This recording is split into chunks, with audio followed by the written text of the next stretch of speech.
ارشد امیری هستم از ولایت کابل. آهنگساز هستم، همچنان گیتار نواز.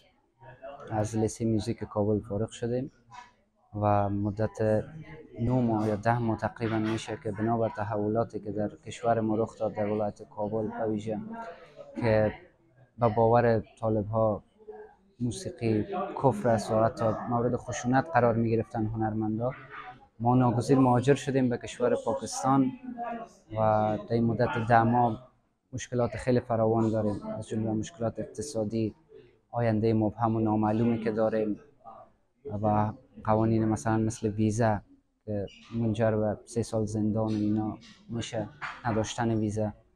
و خواست ما از کشورهایی است که اگر میتونن به ما کمک کنن، ما را بالاخره از بلا تکلیفی و بی سرنوشتی بیرون بسازن.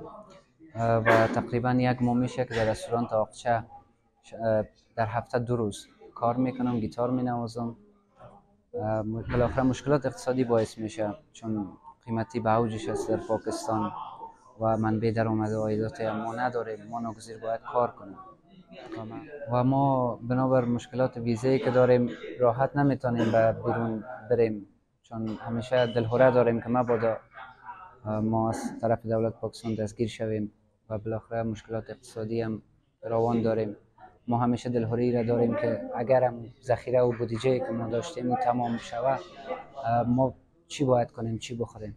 از یک طرف کرایه خانه خیلی قیمت است و مواد خوراک همچنان قیمت ها 2 برابر است در اسلام آباد، در پاکستان در کل.